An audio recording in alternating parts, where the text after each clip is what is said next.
Conserver les vitamines dans les aliments. Bonjour, vous êtes bien sur Réveiller votre vie, on parle de nutrition.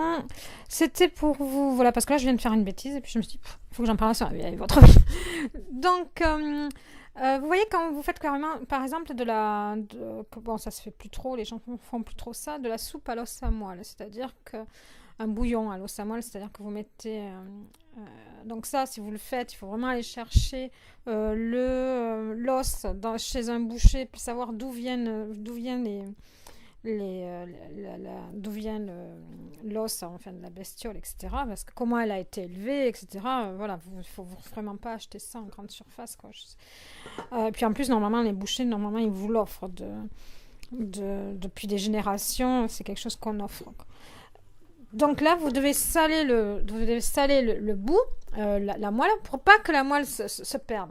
De même, quand vous faites comment on appelle ça, du poisson, alors quand on fait un courbouillon, voilà, parce que je fais des fois du poisson en courbouillon. Un courbouillon, on ne rajoute jamais de sel. Pourquoi on ne met pas de sel? C'est pour que les nutriments des aliments puissent aller dans le bouillon et qu'après vous faites cuire votre poisson que vous allez saler, que vous le faites cuire dans ce bouillon-là, et pour qu'il prenne les nutriments du courbouillon. Et le courbouillon, c'est facile à faire. Vous pouvez le faire avec tout et n'importe quoi. Enfin, quelque chose d'alimentaire, quoi. Vous prenez un morceau de fenouil, vous le mettez dedans, vous mettez des épices, vous mettez les épices qu'on vous a conseillées. Vous mettez du persil, vous mettez une branche de céleri. Voilà, mais c'est un exemple. Vous mettez un oignon. Bon, il y a des gens qui mettent un clou de girofle, c'est quand même assez fort. Voilà, vous pouvez mettre un peu de curcuma. Vous faites votre bouillon et vous mettez jamais de sel. C'est la règle, c'est de jamais de mettre de sel. Et là, quand on cuisine et qu'on veut garder les nutriments des aliments, j'avais une copine qui salait. Par exemple, quand elle faisait des frites, elle salait les frites avant de les mettre, de les faire sauter. Et puis, pareil, donc, moi, je pense aussi que c'est préférable de saler avant. De saler avant pour garder certains nutriments. Surtout quand...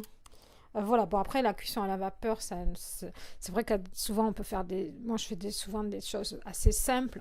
C'est-à-dire que je vais faire quelque chose à la vapeur. Donc c'est très simple, il n'y a pas de sel. Alors voilà, j'ai trop de choses à dire. Quand vous faites aussi quelque chose à la vapeur, il y a beaucoup de personnes, elles jettent l'eau du bas. Mais ça ne jette pas l'eau du bas, puisque l'eau va récupérer les nutriments de la vapeur. C'est cuit à la vapeur. L'eau, on ne jette pas l'eau, puisque l'eau, elle a les nutriments. Alors, soit vous la prenez, l'eau, vous en faites une petite sauce, vous rajoutez quelque chose pour en faire une sauce, vous rajoutez par exemple un peu de tomate concentrée, si vous avez ça, ou de la tomate en bocal, si vous avez une bonne sauce tomate, vous faites une sauce que vous rajoutez, ou pareil, vous pouvez mettre un peu de crème, relier avec un peu de crème, ou alors le faire avec un peu de farine, mais vous gardez surtout le bouillon qu'il y a dessous, puisqu'il y a tous les nutriments du cuit vapeur. Pareil, après vous pouvez faire aussi une sauce un peu, quand je dis fromagère, c'est pas le terme exact, ou à la base de crème ou quoi, ou quelque chose pour que ça soit plus onctueux. Vous reprenez un peu de ce bouillon et puis vous rajoutez quelque chose pour que ça soit plus crémeux, pour en faire votre propre crème, pour votre propre sauce. Vous faites votre propre sauce avec cette eau-là. Voilà quoi. Et puis après, si vous voulez pas mettre de sel, vous pouvez trouver des variantes pour parfumer ou pour épaissir ce liquide-là. Ou alors, prendre ce liquide-là si vous voulez manger vos légumes nature, et puis la mettre, par exemple, ce liquide-là, le mettre quand vous allez faire votre soupe. Alors, vous allez faire votre soupe. La soupe du soir, vous allez la faire avec le bouillon que vous avez récupéré. Au lieu d'aller chercher de l'eau et puis mettre n'importe quelle eau, vous prenez cette eau-là du cuit vapeur qui est retombée avec les nutriments des aliments. Voilà. Surtout, prenez des bons aliments de base pour avoir les bons... voilà, pelez tout ce tout ce que vous n'avez pas pu acheter en bio, pelez-le bien. Et puis après, pour les autres aliments, vous récupérez l'autre à chaque fois, quoi. Allez, à bientôt sur Réveillez votre vie. Merci de mettre un j'aime. Donc, vous avez toute une playlist sur la nutrition.